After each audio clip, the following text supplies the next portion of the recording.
Jak uprawiać szparagi? Szparag to wspaniała roślina wieloletnia. Jest to zatem warzywo, które posadzisz raz i będziesz się nią cieszyć przez wiele sezonów. Dodatkowo szparagi uprawiane w gruncie możesz zbierać sukcesywnie co roku aż przez kilka miesięcy praktycznie codziennie. A jeśli będziesz je uprawiał w ciepłej szklarni, możesz zbierać je przez cały rok. Uprawa szparaga zielonego jest o wiele łatwiejsza niż białego. Jest to ta sama roślina, jednak by uzyskać białe szparagi należy je zakopać w wałach ziemi utworzonymi nad nimi. Zielone szparagi po prostu rosną bez dodatkowych zabiegów. Jedynym minusem jest to, że zanim uzyskamy piękne grube łodygi, musimy poczekać 2–3 lata od wysiewu, potem możemy już zbierać piękne szparagi. Można też zakupić gotową karpę, ale są dosyć drogie. Uprawa szparaga trwa około od 12 do 15 lat. Najczęściej wybiera się więc pod uprawę szparaga miejsce wyłączone z płodozmianu na kilkanaście lat, ciepłe, nasłonecznione i osłonięte od wiatru. Należy do rodziny liliowatych. Jadalną częścią rośliny są mięsiste pędy zwane wypustkami. Zbiory zaczynamy już na przełomie kwietnia i maja. Szparag jadany był już w czasach starożytnych, między innymi w Egipcie, Grecji i Rzymie. Jadano głównie dzikie zielone formy, natomiast Rzymianie zaczęli bielić szparagi, przykrywając je. W średniowieczu trochę zapomniano o szparagach, lecz powróciły na stoły i są powszechnie uprawiane. Białe szparagi są bardziej popularne, ale zielone są bardziej wartościowe odżywczo. Zielone szparagi bowiem zawierają 2 razy więcej witaminy C niż białe. Szparag dobrze rozwija się w polskich warunkach klimatycznych w gruncie.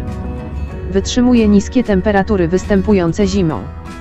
Jeśli występują bardzo silne mrozy i bezśnieżne zimy, planowanie szparaga może ucierpieć na jakości.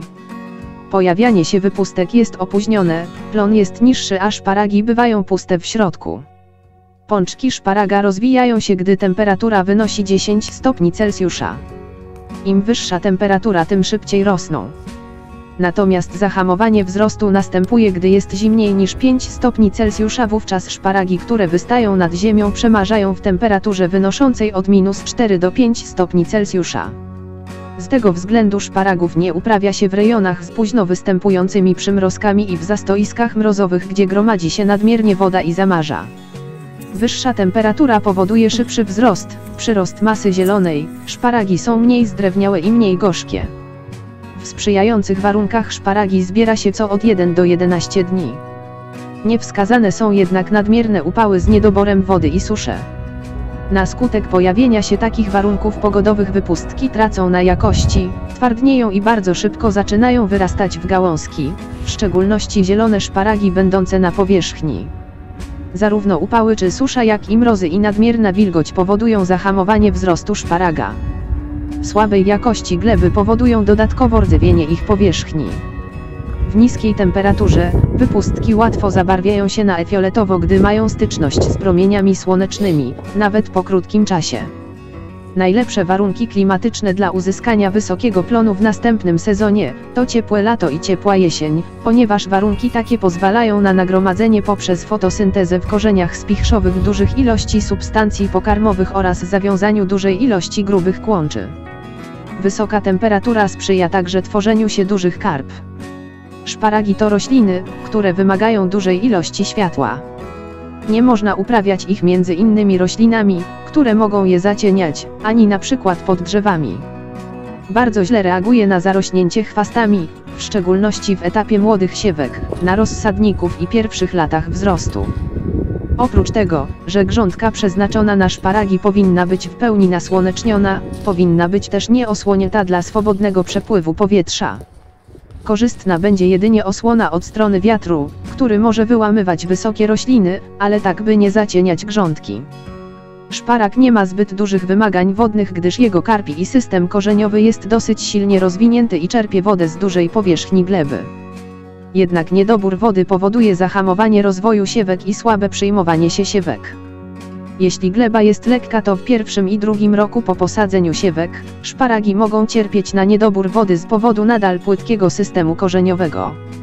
Bardzo lekkie gleby mogą ulegać rozsypywaniu się, jeśli tworzymy wały pod szparagi białe. Dla starszych szparagów brak opadów jest szkodliwy w szczególności w okresie zbiorów, ponieważ zostaje zahamowany nie tylko wzrost, ale także pobieranie składników mineralnych. To w lipcu i sierpniu szparag rośnie najsilniej. Należy w tym okresie zadbać o regularne podlewanie grządki. Należy wspomnieć, że nadmiernie podlane szparagi wyłamują się i kładą, co powoduje utrudnienie w dalszym rozwoju. Przy zbyt płytkim posadzeniu wiatry mogą uszkadzać rośliny, jednak lekki przewiew jest konieczny, w szczególności jeśli rosną w zagłębieniach. Zapobiega to powstawaniu chorób. Najlepsze warunki dla szparaga to gdy jest wczesna ciepła wiosna. Dobre plony uzyskuje się, gdy temperatura w maju utrzymuje się poniżej 12 stopni Celsjusza. Warunki takie znajdują się w środkowym pasie Polski. Pomorze i rejony gór nie są sprzyjające. Szparagi mają niewielką wartość energetyczną, ponieważ zawierają 95% wody. Pod względem odżywczym zielone szparagi są bardziej wartościowe. Zawierają witaminy z grupy B, PP oraz C oraz prowitaminy A. Szparagi zawierają znacznie więcej żelaza i kobaltu niż inne warzywa. Ich smak i aromat pochodzi od zawartej w nich siarki, a także metylomerkaptan, aldehyd octowy i inne związki. Czasem zdarza się gorzki smak w szparagach, szczególnie w dolnej części. Jest to spowodowane nadmiernym gromadzeniem się asparaginy. Zielone szparagi są mniej gorzkie. Nawet najlepszy smak szparaga psują włókna. Zwykle obejmują pierwszy zewnętrzny pierścień, który się usuwa przed spożyciem, obierając warzywo. Szparag należy do rodziny liliowatych i jest byliną, to znaczy rośliną zieloną wieloletnią, której tylko część podziemna jest trwała. W klimacie umiarkowanym rozwija się wiosną i zamiera jesienią, ale w ciepłym klimacie, np. w szklarni, nie wstrzymuje wzrostu i rośnie przez cały rok. Dzięki temu można go pędzić i uprawiać nawet w styczniu. Należy jednak pamiętać, że okres spoczynku wpływa korzystnie na planowanie rośliny. Długotrwała susza w ciepłym klimacie również powoduje przejście rośliny w stan spoczynku. Część podziemna szparaga to karpa. Składa się z kłącza i wyrastających z niego korzeni. Roczny przyrost kłącza to 3 do 7 cm. Z wiekiem kłącze staje się grubsze i drewnieje, a najstarsza część zamiera. Na powierzchni znajdują się pączki, z których wyrastają pędy. Korzenie włókniste wyrastają co roku na wiosnę, a jesienią zamierają. Grube korzenie mięsiste pobierają składniki pokarmowe, a cienkie korzenie włókniste pobierają wodę i sole mineralne. Pojedyncze korzenie mogą sięgać nawet 3 metry w głąb gleby, ale główne korzenie znajdują się do 1 metra głębokości. Korzenie szparaga są wrażliwe na niedobór powietrza, więc szukają odpowiednich warunków. Masa korzeni zwiększa się głównie w pierwszych latach. Od 5 do 6 roku trwania uprawy tworzy się równowaga między masą nowych i umierających korzeni. Po 10 latach przeważa już zamieranie korzeni aniżeli tworzenie się nowych. Tak więc dobrze rozwinięty system korzeniowy jest jednym z czynników decydujących o uzyskaniu wysokiego plonu. Karpę szparaga sadzimy na głębokość 20 cm pod powierzchnią ziemi. Roślina wkłada całą energię i nagromadzone składniki mineralne, aby wiosną wypuścić grube mięsiste pędy zwane wypustkami. Jeśli rosną bez dostępu światła, to są one białe. Pod wpływem promieni słonecznych stopniowo stają się fioletowe, po czym zielone. Rosnąc dalej, pędy drewnieją i silnie się rozgałęziają. Przeważnie osiągają wysokość 2 metrów. Widoczne na łodydze trójkątne łuski to liście szparaga, ale nie są one zdolne do fotosyntezy. Na młodych łodygach listki skupione są na główce. Potem przekształcają się w pęczki igiełek. Szparag jest rośliną rozdzielnopłciową dwupienną, czyli kwiaty męskie i żeńskie znajdują się na różnych osobnikach. Przybierają też różne formy pośrednie, ale w starszych roślinach jest przewaga męskich osobników. Szparagi kwitną przeważnie w 2. roku, ale zdarza się też zakwit w rozsadniku w 1. roku uprawy. Gdy nie plonują, zaczynają kwitnąć w kwietniu, a te plonujące kwitną w okolicach lipca. Ich kwiaty zapylane są przez pszczoły, ale może też nastąpić samozapylenie.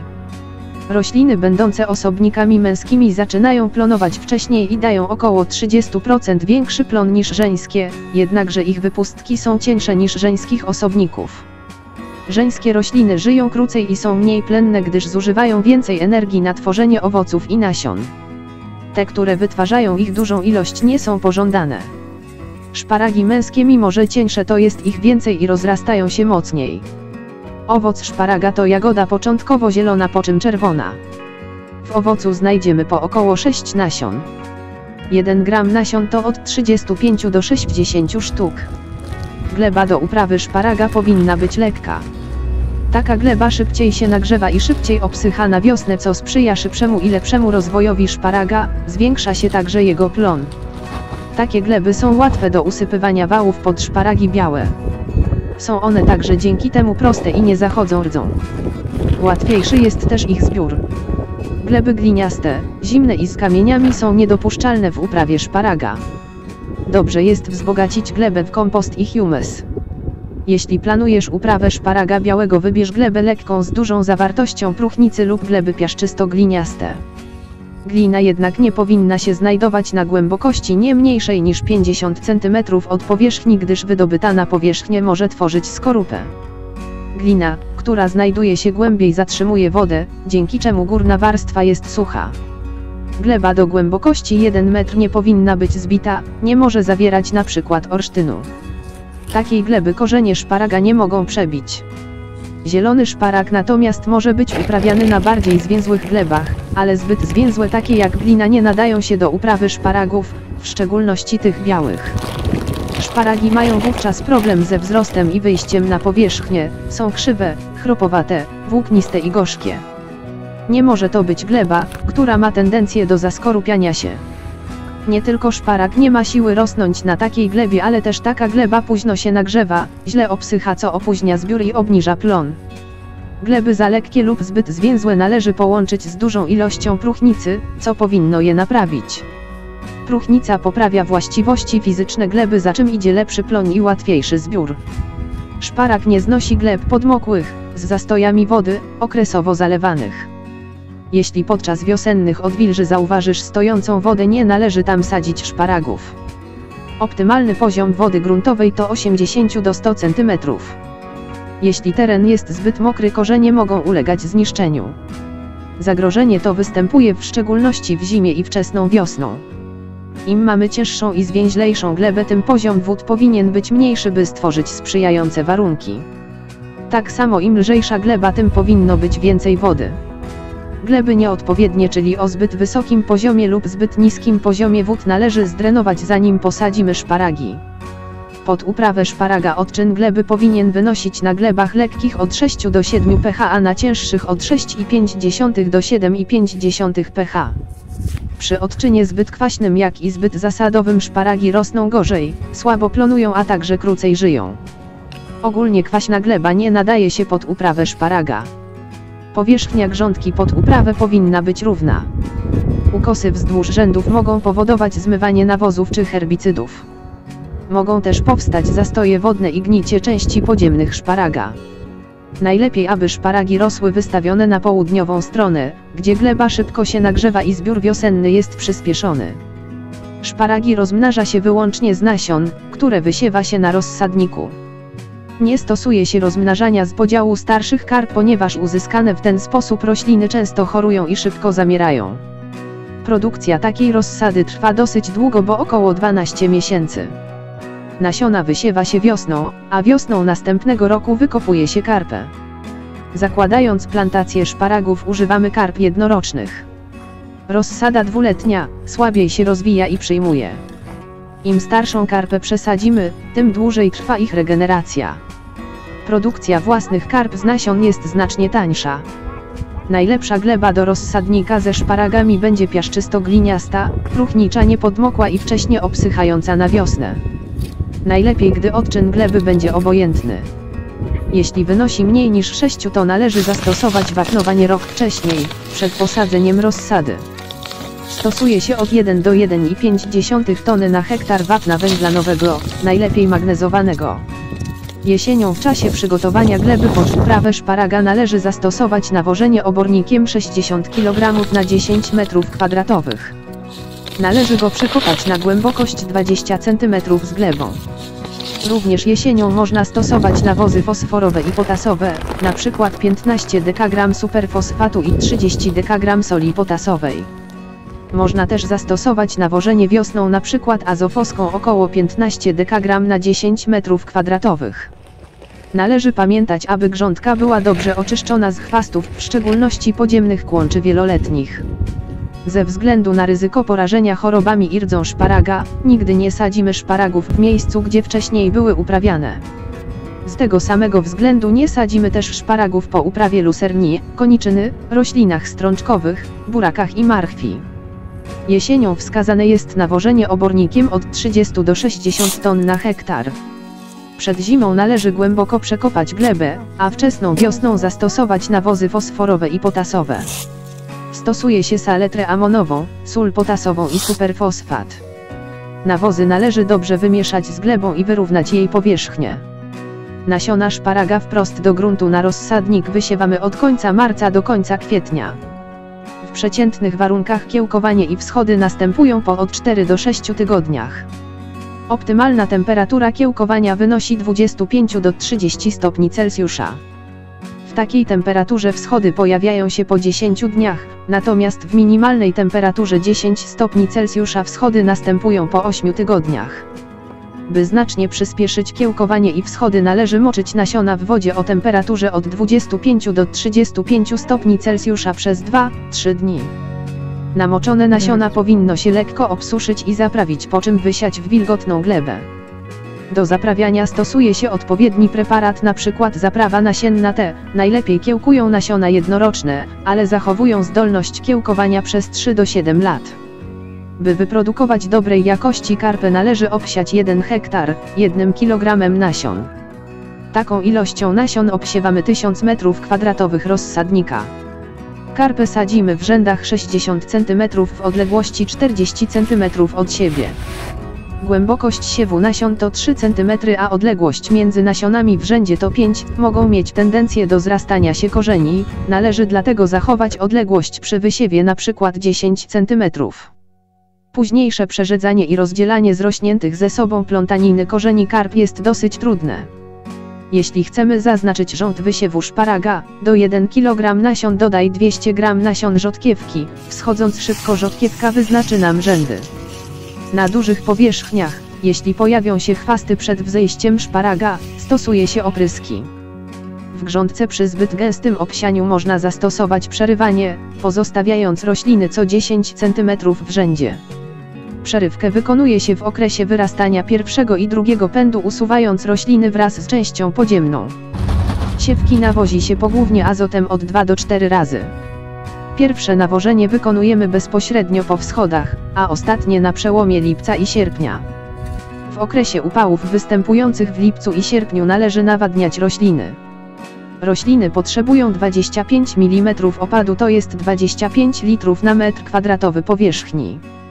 Karpę z rozsadnika wykopujemy w marcu lub kwietniu przed pojawieniem się pączków. Najlepiej zrobić to widłami. Otrząsamy z ziemi i wybieramy te najlepsze. Odrzuca się słabe, z małą ilością pączków, cienkie i szpiczaste pączki, z uszkodzonymi i porażonymi chorobami korzeniami. Jeśli są zrośnięte, należy je rozdzielić. Dwie zbyt blisko posadzone rośliny będą ze sobą konkurować o składniki pokarmowe oraz miejsce i plon będzie marny. Wykopane rośliny należy chronić przed wysuszeniem, zagrzaniem i zmarznięciem. Najlepiej natychmiast je posadzić, ale jeśli nie ma takiej możliwości, to trzeba je rozłożyć w chłodnym, suchym i przewiewnym miejscu, gdyż mają tendencję do zaparzania się i gnicia, gdy są zbyt wilgotne. Można je tak przechowywać maksymalnie 10 dni. Potem karpę należy zadołować, jeśli nie ma możliwości ich posadzenia. 1 hektar powinno obsadzić się około 15 000 karp szparaga. Kupując gotowe rośliny możesz trafić na uszkodzone sztuki, które były źle przechowywane. Od wykopania do otrzymania nie powinno minąć więcej niż 5 dni. Zwróć uwagę, aby były zdrowe, jędrne, każda powinna stanowić oddzielną karpę, pączki białe nieoślizgłe, pędy przycięte na 1 cm, korzenie żółtawo-białe bez przewężeń i plam. Roczne, są jaśniejsze od dwuletnich, posiadają wiech kłącza pokryty pączkami i resztkami pędów, a dwuletnie mają ogołoconą powierzchnię ze śladami po pędach z poprzedniego roku.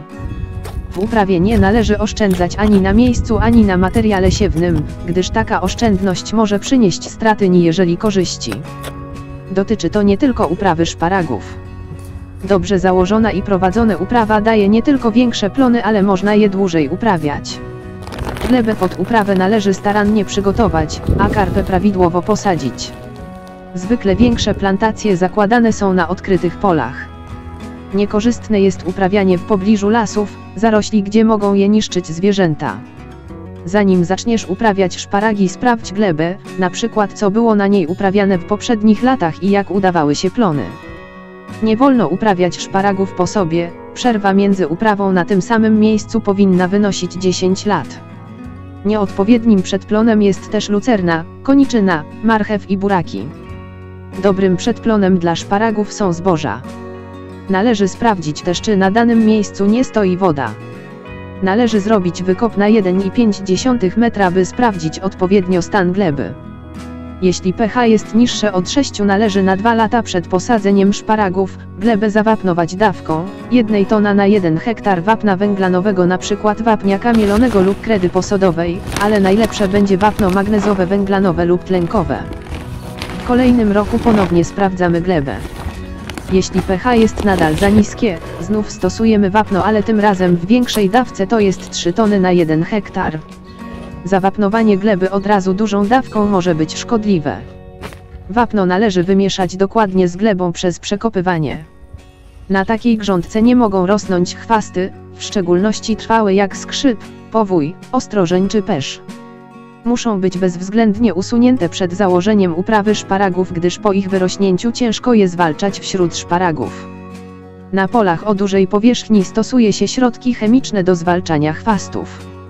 Przeważnie przed wzrostem i drugi raz w połowie września po zaoraniu gleby. Na koniec lata nawozimy glebę obornikiem lub kompostem poprzez przekopanie w dawce 40 do 80 ton na 1 hektar. Jeśli nie mamy takich nawozów, można zastosować nawozy zielone takie jak żyto, owies czy gorczyce. Rozkład nawozów zielonych przyspieszy nawożenie azotem w ilości 50 kg na 1 hektar, 150 kg saletry amonowej lub 250 kg siarczanu amonowego. Jeśli gleba ma odczyn prawidłowy, np. obojętny, jest bogata w próchnicę, można zacząć uprawę już w tym sezonie.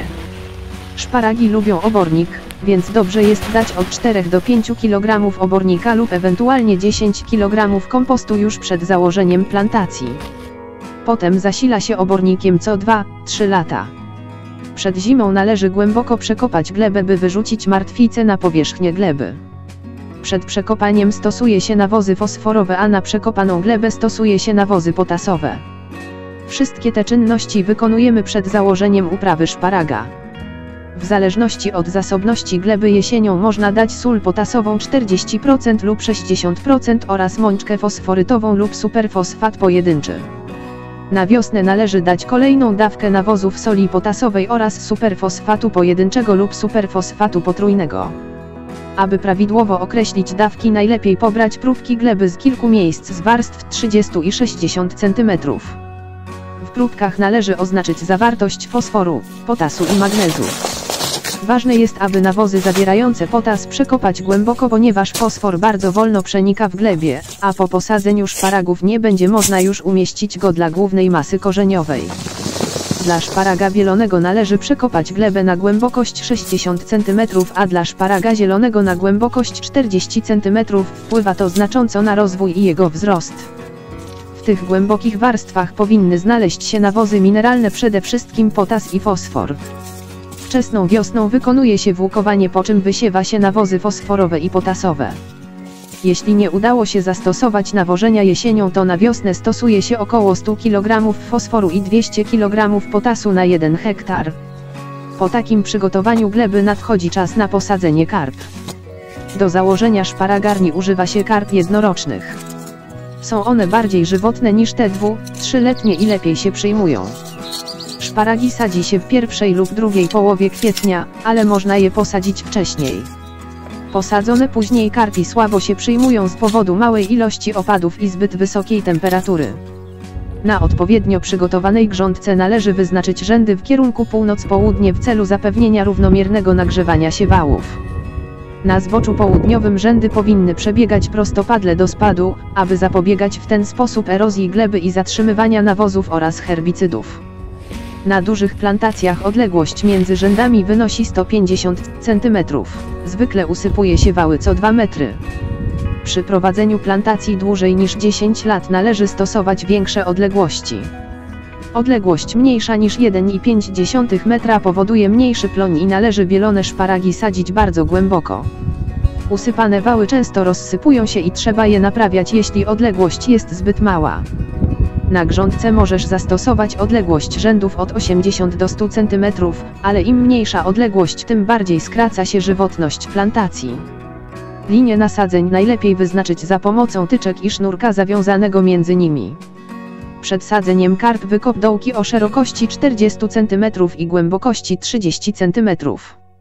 W dołki nie wkładaj obornika ani żadnych nawozów, bo możesz spalić sadzonki albo wysuszyć glebę. Obornik musi być zastosowany jesienią poprzedniego roku na całej powierzchni. Zwykle zostawia się rezerwę 10% karp na ewentualne uzupełnienie luk nieprzyjętych sadzonek. Sadzonki należy jak najszybciej umieścić w glebie. Jeśli masz własną rozsadę, to wykop je bezpośrednio przed sadzeniem, a 10% sadzonek pozostaw na rozsadniku. Rośliny zrośnięte koniecznie rozdziel, bo z 2 zrośniętych karp będzie mniejszy plon niż jednej oddzielonej. Żeby korzenie swobodnie się rozchodziły w dołku, możesz utworzyć mały kopczyk i na nim posadzić karpę. Odległość między karpami w rzędzie powinna wynosić od 30 cm do 50 cm. Gęsto posadzone, co prawda produkują dużo wypustek, ale są one cienkie. Potem w kolejnych latach nie tylko są cienkie, ale jest ich coraz mniej. Na gęste sadzenie można sobie pozwolić, gdy mamy bardzo dobrą i zasobną glebę i nie planujemy długo uprawiać tego warzywa. Z czasem karpi mogą tracić żywotność lub obumierać. Warto miejsce sadzenia zaznaczyć na przykład wbitym patykiem. Wówczas widzimy, czy rośnie tam odpowiednio roślina, czy jest duża, czy może należy ją wymienić. Należy zwrócić uwagę, by sadzić karpę zwracając pąki w jednym kierunku i wzdłuż rzędu, a nie prostopadle do rzędu, gdyż będą się rozrastać w poprzek rzędu i trudno wtedy o pielęgnację roślin między rzędami. Pędy zamiast rosnąć w kopcach do góry, będą wyrastać po bokach wałów, przez co będą krótsze. Korzenie rozkładamy promieniście w wykopanej dziurze. Jeśli są za długie, nie wolno ich ucinać ani układać na dwie strony wzdłuż bruzdy, tylko umieszczamy je skośnie do bruzdy, tak by się zmieściły. Po włożeniu korzeni należy zasypać i udeptać. Jeśli zamierzasz chemicznie zwalczać chwasty, karpę należy przykryć grubszą warstwą gleby. Plon właściwy takiej szparagowej plantacji zaczyna się dopiero w 3. roku. Jeśli jesienią 2. roku rośliny są słabe, mają mało pędów i są niskie, to zbiory zaczynamy w 4. roku. Zanim jednak zaczniemy zbierać, to przez pierwsze 1 do 3 lat musimy odpowiednio pielęgnować karpę. Rozpoczęcie pielęgnacji dopiero gdy chcemy zbierać szparagi to błąd. Przez pierwsze lata szparagi powinny się dobrze ukorzenić i nazbierać substancji odżywczych, by w późniejszych latach wydać obfite plony do zbioru. Nie powinno się uprawiać między szparagami innych warzyw jednorocznych jak pomidory czy fasoli, gdyż uniemożliwia to prawidłową pielęgnację szparagów. Po posadzeniu karp, można wyłożyć rzędy między karpami obornik. W razie suszy konieczne jest podlewanie, nie wolno zapomnieć o ich pielęgnacji, nawet jeśli nie będziemy ich zbierać przez pierwsze lata. Wszystkie nowo posadzone rośliny powinny wypuścić pędy do końca maja. Tam, gdzie szparagi się nie przyjęły, wsadzamy rośliny rezerwowe z rozsadnika. Rośliny posadzone później, dopiero w lecie, źle się przyjmują. Puste miejsca zauważone na jesień można wypełnić na wiosnę następnego roku. W 1. roku należy nawozić szparagi 3-krotnie azotem. Pierwszy raz na początku czerwca, potem w lipcu, a następnie do połowy sierpnia. Późniejsze nawożenie roślin azotem zmniejsza ich odporność na mróz. Nawozy fosforowe i potasowe stosujemy jesienią przed przekopaniem międzyrzędzi. Wiosną, w 2. roku uprawy stosuje się łącznie nawożenie azotowe, fosforowe i potasowe w międzyrzędziach, które przekopujemy. W kolejnych latach nawożenie jest takie samo jak w 1. roku. Jeśli gleba jest mało zasobna w próchnicę, należy ją wzbogacić nawozem typu rozłożony obornik. Na 1 hektar rozrzucamy 30 ton obornika. Podstawowym zabiegiem pielęgnacyjnym, także w pierwszych jak i w kolejnych latach, jest zwalczanie chwastów. Należy przy tym uważać, żeby nie uszkadzać i nie wyłamywać pędów. W pierwszych latach nawadnianie jest szczególnie korzystne dla szparagów. Wówczas słaby system korzeniowy bardzo obficie się rozrasta. Szczególną uwagę należy zwrócić na szparagi, gdy zaczynają się pojawiać wczesną wiosną.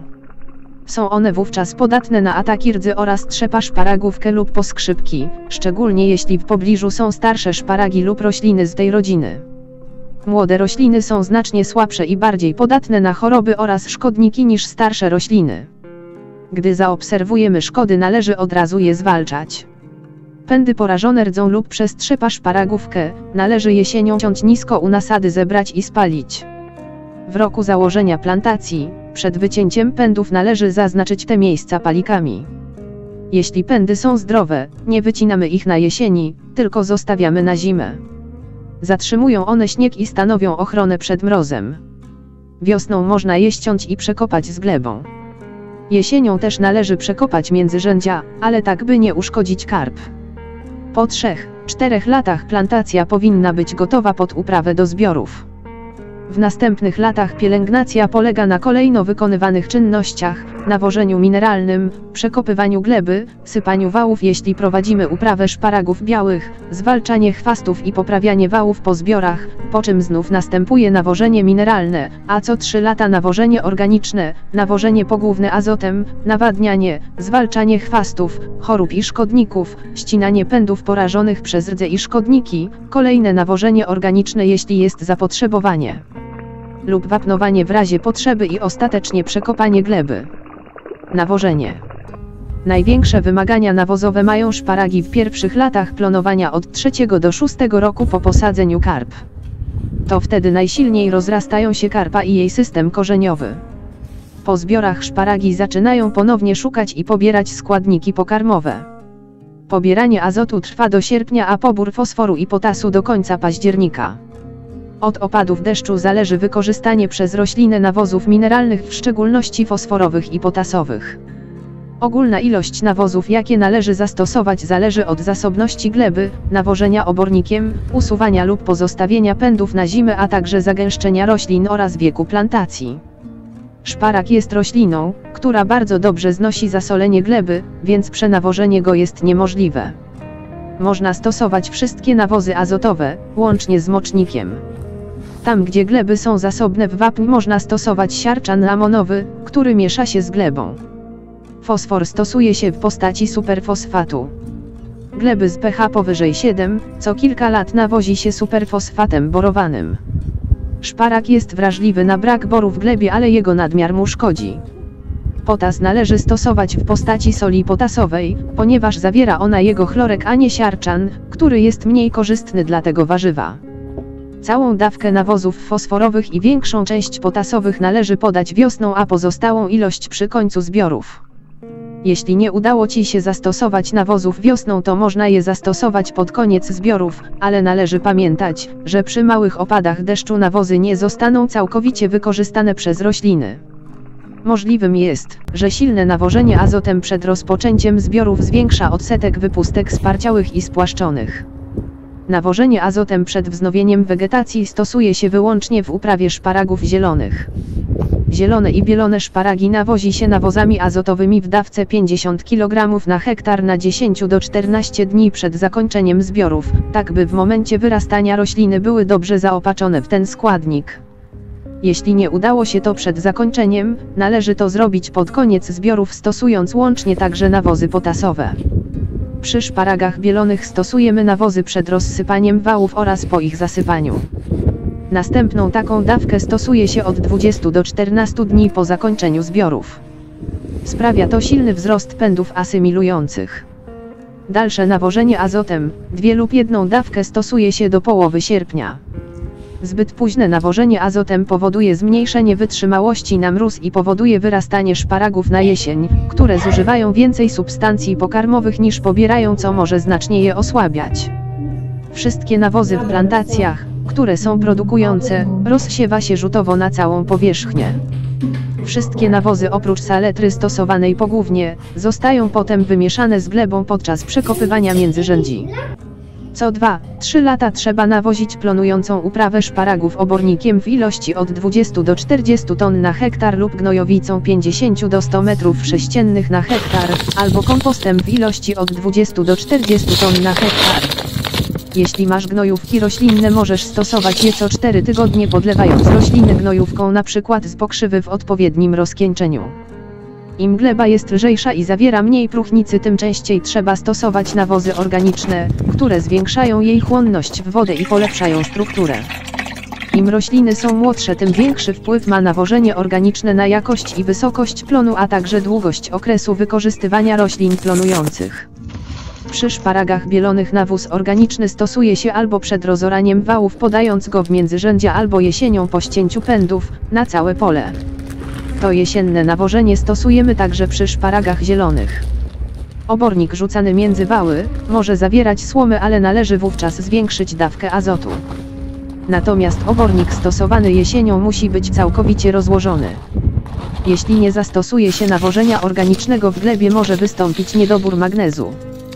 W takim przypadku należy zastosować siarczan magnezowy w dawce do 100 kg na hektar, jeśli jest bezwodny, a jeśli jet uwodniony, to do 200 kg na hektar. Przed zimą należy ulepszyć glebę, przekopując ją płytko i niezbyt blisko rzędów.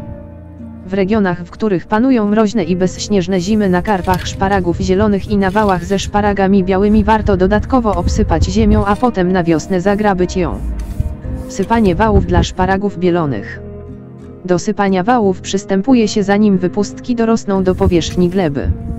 Zbyt późne usypanie wału spowoduje duży procent szparagów o fioletowo-różowych główkach. Wały należy usypać w pierwszej lub drugiej dekadzie kwietnia. Gleba powinna być odpowiedniej wilgotności, nie za mokra, bo utworzy się twarda skorupa i szparagi nie będą mogły wyjść lub będą krzywe, ale też nie za sucha, bo wały się rozsypią. Wały usypuje się wydobywając glebę z międzyrzędzi. Wały powinny być półkoliste z nieco spłaszczonym wierzchołkiem albo mieć wzdłuż kształt trapezu. Wały w kształcie trójkąta łatwo się rozsypują lub rozmywa je deszcz, powodując odsłanianie główek. Szparagi są krótsze i wyrastają bokami. W pierwszym roku wały mogą mieć szerokość 40 cm i wysokość 20 cm. W następnym roku szerokość wału powinna wynosić 60 cm, a nawet do 90 cm na polach przy dużych uprawach. Wysokość takiego wału powinna wynosić 30 cm od powierzchni pola, czyli około 50 cm od dna przejścia między wałami. Potem przychodzi czas na pielenie chwastów i poprawianie wałów. Sama ingerencja przy wałach, ich rozsypywanie i ponowne usypywanie wpływa na mniejszą ilość chwastów. Zwykle jest ich na tyle mało, że usuwa się je ręcznie, ale można też zastosować herbicydy, na które starsze szparagi są odporne. Trudniej jest zniszczyć wieloletnie chwasty, których nie udało się pozbyć przed posadzeniem szparagów. Należy dbać o to, aby powierzchnia wałów była cały czas gładka i wolna od chwastów. Jest to ważne, bo w ten sposób widać pęknięcia gleby w miejscach, w których szparagi zbliżają się do powierzchni. Herbicydy stosuje się, by nie uszkadzać korzeni i pędów szparaga, ale często nie działają one na chwasty wieloletnie, które się wówczas rozrastają. Lepiej jest więc usuwać wszystkie rodzaje chwastów ręcznie wraz z korzeniami i kłączami. Przy silnym zaparzeniu preparaty stosuje się też jesienią. Najtrudniej jest zwalczyć skrzyp i powój, gdyż herbicydy często są zbyt słabe. Wszystkie herbicydy stosuje się na wilgotną glebę w dużej ilości wody. Jeśli na dużej powierzchni występuje znaczna ilość traw, to stosuje się po zbiorach preparaty na zwalczanie kęp traw. Po zasypaniu wałów i wyrastaniu szparagów należy chwasty zwalczać ręcznie, po zbiorach można zastosować herbicyd. Opryski i dawki należy stosować zgodnie z załączoną ulotką producenta preparatu. Rozoranie wałów. Natychmiast po zakończeniu zbiorów wały należy rozorać. Umożliwi to dostęp wody z opadów i powietrza. Lepiej nagrzewają się też głębsze warstwy, co spowoduje szybki wzrost kolejnej partii szparaga. Takie odkopywanie zmniejsza też zapadanie na choroby. Nawadnianie. Dobrze nawodniona gleba umożliwia gęstsze sadzenie szparagów oraz stosowanie wyższych dawek nawozów, a także nawożenie po zbiorach. Nawadnianie w czasie suszy i niedoboru wody przeciwdziała więdnięciu wierzchołków pędów. Nawadnianie zwiększa zatem plenność i wielkość zbiorów. W warunkach klimatycznych Polski nawadnianie jest zalecane na glebach lekkich o niskim poziomie wód gruntowych. Badania jednak wykazują, że nadmierne nawadnianie w okresie zbiorów wpływa na zmniejszenie nieznacznie plonów szparaga. Po opadach zimowych i wiosennych szparagi mają zazwyczaj wystarczającą ilość wody i nie trzeba ich dodatkowo nawadniać. Od połowy czerwca należy już zwrócić uwagę na wilgotność gleby i zacząć nawadnianie. W okresie rozorywania, przy braku opadów, zabieg ten wpływa ujemnie na wzrost szparaga. Stosuje się nawadnianie w ilości od 30 do 40 mm wody na hektar i powtarza się zabieg w lipcu.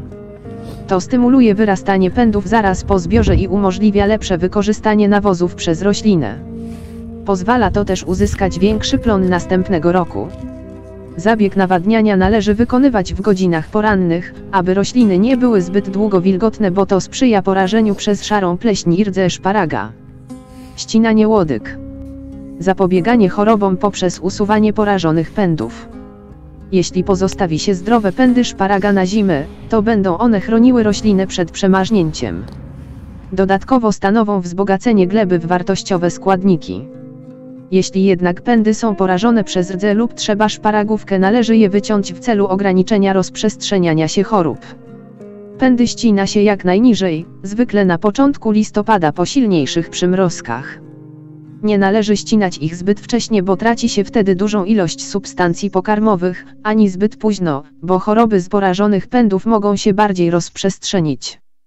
Mogą opadać też owoce z nasionami, co sprawi, że wyrosną nam siewki w niepożądanych miejscach, będą rosły zbyt gęsto i obniży to plonowanie. Wycięte porażone chorobą pędy zbieramy od razu i palimy. Wapno. Wapnowanie gleby pod szparagi. Co około 3 lata powinno się zbadać odczyn gleby. Jeśli w glebach lekkich występuje pH niższe od 6,0, a w glebach średnich poniżej 6,5, to należy jesienią po ścięciu łodyg dodać wapno do gleby. Na obszar 1 hektar stosuje się około 1,5 tony wapna magnezowego. Wapno należy wymieszać z glebą. Latem następnego roku od wapnowania sprawdza się odczyn gleby. Jeśli nadal jest zbyt niski, stosujemy znowu taką samą ilość wapna co poprzednio. W miarę potrzeby stosuje się wapno w kolejnych latach, tak żeby uzyskać glebę o wartości pH dla gleb lekkich 6,5, a dla gleb średnich do 7,0. Nie stosuj jednorazowo dużych dawek wapnia, gdyż jest to szkodliwe. Nie można zwiększać wartości pH gleby powyżej 7,0, bo szparagi źle to znoszą. Odczuwają wówczas niedobór niektórych mikroelementów, jak na przykład bor. Jeśli pH gleby wynosi powyżej 8,0, należy zastosować nawozy fizjologiczne kwaśne, np. siarczan amonowy oraz nawożenie borem w postaci superfosfatu borowanego lub boraksu w dawce 20 kg na 1 hektar. Zbiory. Gdy w końcu nadchodzi czas na zbiór szparagów, warto wiedzieć, że właściwe ich zbieranie ma wpływ na dalsze plonowanie i kolejne zbiory. Niewłaściwe wycinanie wypustek, w szczególności bielonych, obniża plon o 20%, a w dalszym czasie na jakość plonu oraz długość eksploatacji plantacji. Początek zbioru szparagów przypada w Polsce na koniec kwietnia lub pierwsze dni maja. Zbiór zielonych szparagów zaczyna się nieco wcześniej. Zielone szparagi rosną szybciej, ale są bardziej narażone na mrozy. Zbiór zielonych szparagów przeprowadza się początkowo co 2-3 dni, szczególnie gdy mrozy nawracają. Potem przeprowadza się zbiory raz dziennie. Podczas upałów, które powodują rozluźnienie główek, zbiera się nawet 2 razy dziennie. Zbieranie białych szparagów zależy od temperatury i nawilżenia gleby oraz nasłonecznienia, które decydują o szybkości wzrostu białego szparaga. Na początku okresu zbiorów, w szczególności gdy chłody powracają, szparagi mogą rosnąć wolno. Zbiera je się najlepiej przy pochmurnej pogodzie 1-2 razy dziennie. Gdy pogoda sprzyja, a szparagi szybko rosną, zbierane są na plantacjach rano, wieczorem, a nawet po południu, czyli 3 razy dziennie. Ranne zbiory następują bardzo wcześnie, żeby wypustki, które wyrosły w nocy, nie zabarwiły się na fioletowo. Można też stosować specjalne folie cieniujące, nie przepuszczające promieni. Idąc wzdłuż wałów, obserwuje się ich powierzchnie, które pod naciskiem wychodzących wypustek tworzą pęknięcia. W tym miejscu znajduje się szparag, który należy zebrać. Odgarnia się ostrożnie glebę wokół szparaga i wycina od 3 do 4 cm nad karpą. Zbyt nisko przycięte powoduje uszkodzenie karp i zmniejsza plony w następnych latach.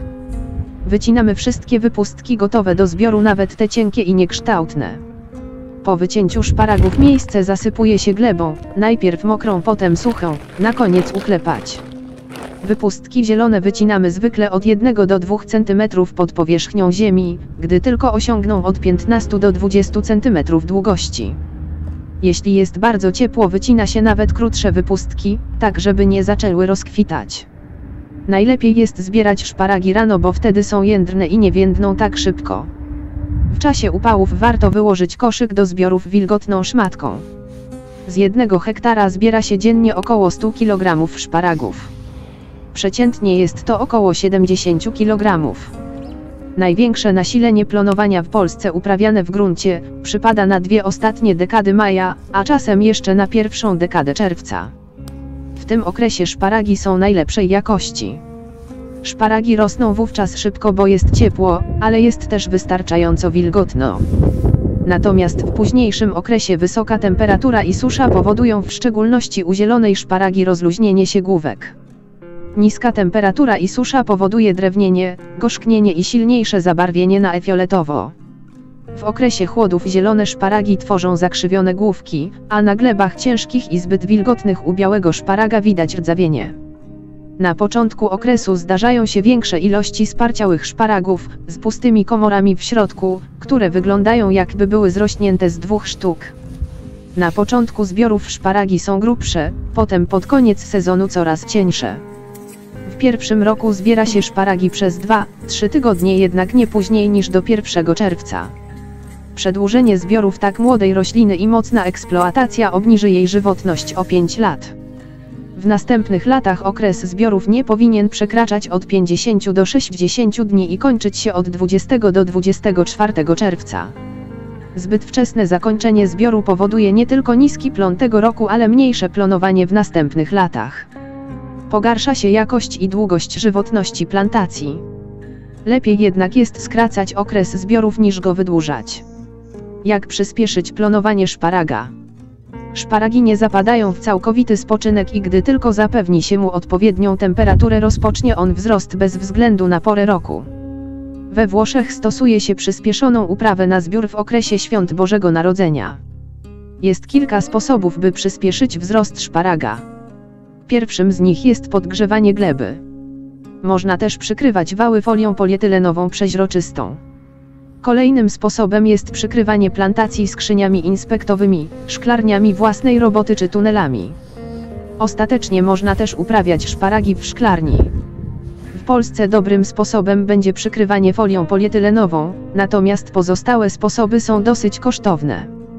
Dzięki przykryciu wałów folią temperatura gleby jest od 3 do 6 stopni Celsjusza wyższa i utrzymuje się jeszcze przez pewien czas po zdjęciu folii. Dzięki takiemu zabiegowi wypustki szybciej rosną i wyrastają wcześniej. Tym sposobem rozpoczynamy zbiory wcześniej, a kończymy w tym samym terminie jak bez stosowania folii, co daje nam większy zbiór. Daje to nam od 3 do 4 tygodni więcej zbiorów. Można też oczywiście zakończyć zbiór od 3 do 4 tygodni wcześniej, uzyskując taki sam plon co bez folii, za to wydłużamy roślinie czas fotosyntezy, co zapewnia wyższy plon w przyszłym roku. Wcześniejsze zakończenie zbioru szparaga pozwala na zaoszczędzenie czasu, który można poświęcić w tym okresie np. na truskawki. Wieloletnie badania przeprowadzone we Francji dowiodły, że przykrycie szparagów folią zwiększa plon o 30%, ponadto jakość wypustek była lepsza.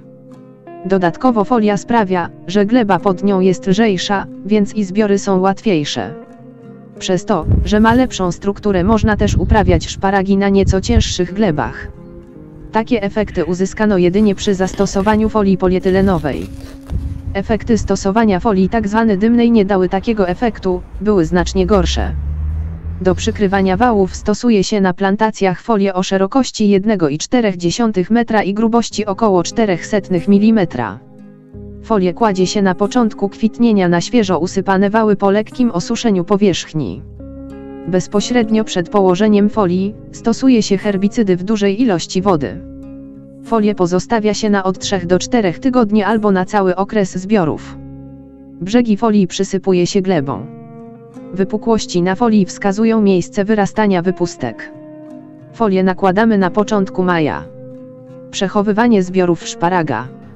Ścięte szparagi są bardzo nietrwałe, zmiany jakościowe zachodzą w nich szybko już od momentu zebrania. Im szybciej je schłodzimy, tym dłużej zachowają świeżość. Dłuższe działanie światła słonecznego na wypustki białe sprawia, że barwią się na jasno-różowo lub fioletowo. W wyższej temperaturze szparagi łatwo wysychają i robią się włókniste, główki rozluźniają się i odstają łuski. Im wyższa temperatura, tym szybciej zachodzą zmiany zawartości kwasów w stosunku do cukrów, powodując gorszy smak. Do przechowywania, szparagi białe myje się w wodzie o temperaturze 10 stopni Celsjusza, natomiast szparagów zielonych nie wolno myć, bo zaczną gnić, w szczególności główki. Optymalna temperatura przechowywania szparagów wynosi około 5 stopni Celsjusza, a wilgotność powietrza od 85 do 95. W tych warunkach przy odpowiednim napowietrzeniu można przechowywać szparagi przez 10 dni. Dłużej można przechowywać w specjalistycznych chłodniach. Jeśli chcemy długo przechowywać szparagi białe, warto zamoczyć je na 10 minut w wodzie o temperaturze 1 stopnia Celsjusza, po czym przekładamy do chłodu. Szkodniki i choroby, ochrona. Warto jest zapobiegać chorobom i szkodnikom szparaga. Uzyskany zwiększony w ten sposób plon wielokrotnie przewyższa nakłady. Początkowo można przeoczyć chorobę, gdyż są uszkadzane głównie karpa, a zmniejszony plon i wyrządzone szkody widoczne są dopiero w następnym roku.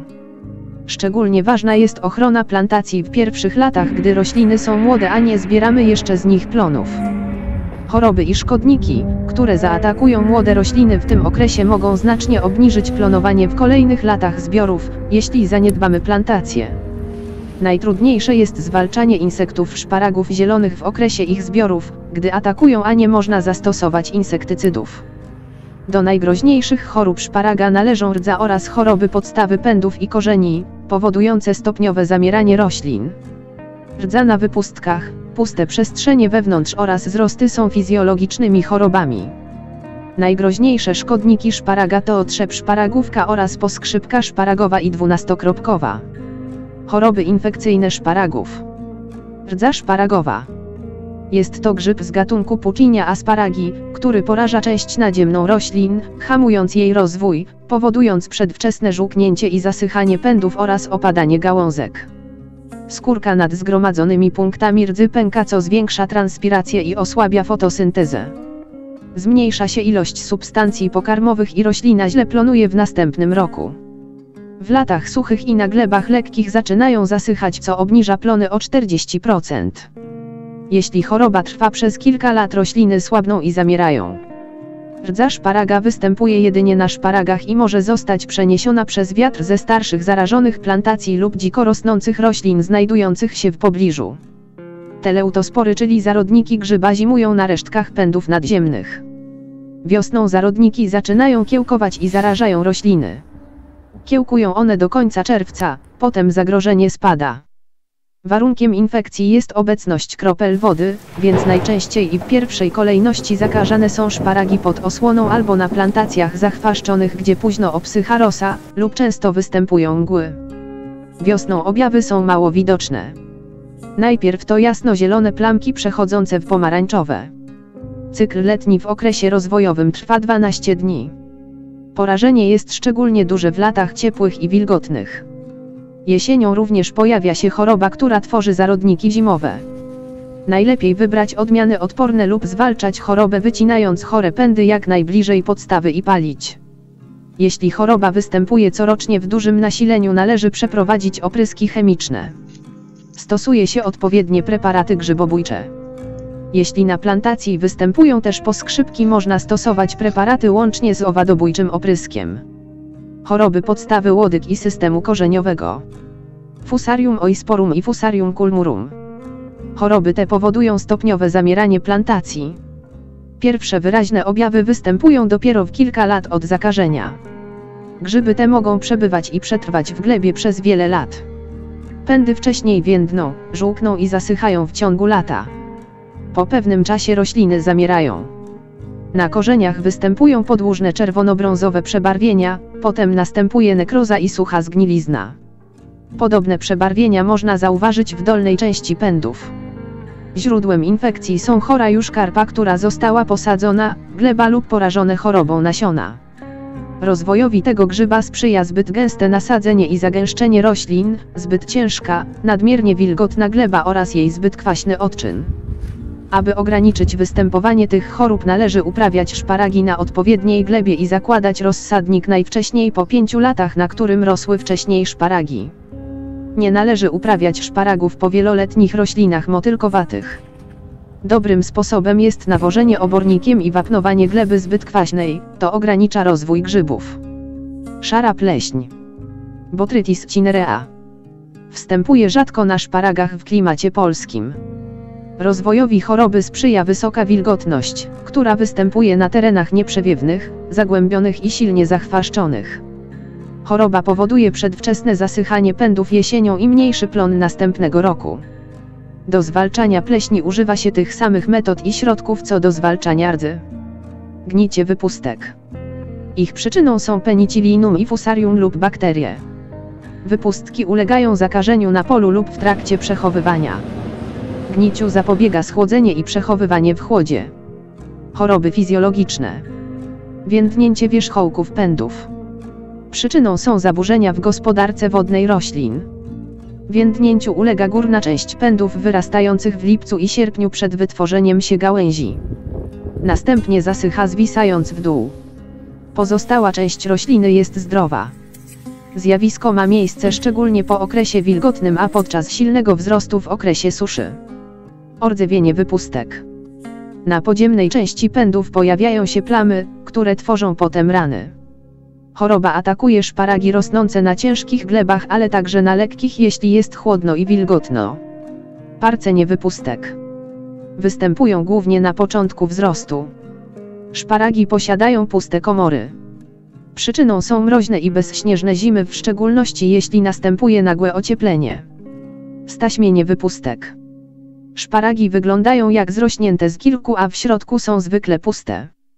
Gorzknienie i włóknistość szparagów.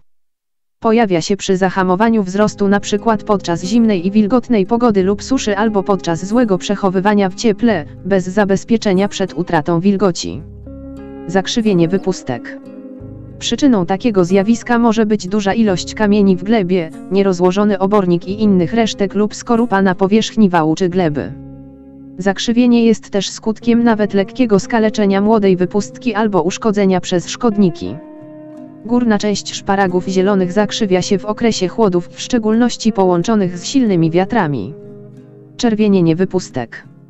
Występuje na glebach luźnych, gdy jest sucho i ciepło, albo podczas przewozu w cieple i na słońcu. Aby temu zapobiec, wypustki należy przykryć tuż po zbiorze. Niebieska lub zielona główka na białych szparagach to znak, że zostały zebrane za późno. Rozluźnienie główek. Zielone szparagi mogą mieć rozluźnione główki, zanim osiągną odpowiednią wysokość. Jest to spowodowane zbyt płytkim posadzeniem karp oraz wysoką temperaturą podczas wzrostu. Aby temu zapobiec, należy nasypać dodatkową warstwę gleby na karpę. Szkodniki. Trzep szparagówka. Platyparea poeciloptera. Zwana też potocznie muchę szparagową, jest muchówką z zygzakowatym paskiem na skrzydłach. Składa jaja od kwietnia do lipca we wnętrzach młodych szparagów. Larwy drążą we wnętrzu szparaga, powodując skręcanie się pędu na kształt pastorału. Ostatecznie szparag przestaje rosnąć, żółknie i zamiera. Larwy przekształcają się na dole szparagów przy samej karpie. Szczególnie niebezpieczny jest dla plantacji w jej pierwszych latach. Plantacje przykryte folią dają im idealne warunki do przedłużenia rozmnażania. Pewnym sposobem jest bardzo niskie wycinanie pędów jesienią i spalenie. Można też w ciągu lata wyciąć zaatakowane pędy i je zniszczyć. Trudno jest go zwalczyć nawet chemicznie. Na plantacjach jedno- i dwuletnich stosuje się oprysk od połowy kwietnia 3-krotnie co 7 dni. Na plantacjach plonujących wykonuje się zabieg po zakończonych zbiorach. Środki te działają również na poskrzypka. Trzep bardzo łatwo się przemieszcza, więc należy opryskać wszystkie rośliny. Poskrzypek. Crioceris duodecimpunctata. Poskrzypka dwukropka jest nieco podobna do biedronki, a poskrzypka szparagowa jest niebiesko-zielona z 3 parami żółtych plamek. Zimują w miejscach osłoniętych, np. w lasach lub na plantacjach w starych resztkach pędów. W kwietniu wychodzą z kryjówek i wyruszają na żer. Larwy żerują od końca maja do końca czerwca. Występuje także drugie pokolenie w sierpniu. Atakują szczególnie wypustki zielone, drążąc w nich dziury. Jeśli występuje duża liczba szkodnika, stosuje się oprysk chemiczny. Rośliny podczas oprysku nie mogą być mokre, gdyż będzie on nieskuteczny. Z powodu toksyn zawartych w opryskach nie wolno ich stosować w trakcie zbiorów, a także w trakcie kwitnienia, aby nie zatruć pszczół. Mszyce rzadko atakują szparagi, ale bywa, że upodobają sobie młode wypustki lub szparagi rosnące na rozsadniku. Atakują, gdy rozsadnik jest silnie zachwaszczony. Najpierw żerują na chwastach, a po ich usunięciu przenoszą się na szparagi. Zwykle stosuje się opryski chemiczne. Ostatecznie rzecz biorąc, najlepiej zbierać i palić wszystkie pozostałości zbiorów i suche resztki szparagów, aby zapobiec gnieżdżeniu się szkodników i rozwoju chorób. Jeśli skażone resztki wyrzucimy na kompost, to tam przetrwają i wszystko się rozprzestrzeni, a także zarazi kompost. Odmiany. Zależnie od odmiany uzyskamy większy lub mniejszy plon o zróżnicowanych cechach. Najlepsze będą te o dużej plenności przez jak największą ilość lat, odporne na choroby, najlepiej składające się z osobników męskich. Do uprawy szparaga zielonego powinna być to odmiana wczesna. Na szparagi zielone odmiana późniejsza, żeby nie niszczył ich mróz. Najstarsza i najpopularniejsza odmiana to Mary Washington, pochodząca z USA. Była odmianą dobrą, ale z czasem utraciła swoje pierwotne cechy i stała się podatna na rdzę. Limbras. Odmiana holenderska o grubych wypustkach, bardzo plenna, wczesna. Schwetzinger. Pochodzi z RFN, bardzo plenna o grubych wypustkach, silnie się rozrasta podobnie jak odmiana Huchels. Diane, Miner, Junon to odmiany pochodzące z Francji o dobrze zrównoważonych cechach, plenne. Lucullus. Otrzymana w RFN o osobnikach wyłącznie męskich. Aleksandre. To ciekawa odmiana z Francji, nie zawierająca antocyjanu i nie barwiąca się na słońcu na kolor różowo-fioletowy. Eros. Pochodzi z NRD. To odmiana tetraploidalna o grubych wypustkach i wysokim plonie. Wybór odpowiedniej odmiany jest bardzo ważny, gdyż od tego wyboru będzie zależeć jakość szparaga przez wiele lat. Powinno się wybierać odmiany o dobrych cechach. Z upływem czasu odmiany ulegają niekorzystnym zmianom, dlatego nasiona tej samej odmiany pochodzące od różnych źródeł mogą mieć różną jakość. Dzięki prowadzeniu selekcji można znacznie poprawić jakość posiadanych roślin. Wybiera się mięsiste, grube wypustki o jak najlepszej jakości i z nich pozyskuje się nasiona. Niewskazane jest zbierać nasiona ze słabych, cienkich i chorowitych osobników, gdyż przekazują cechy dalszym pokoleniom.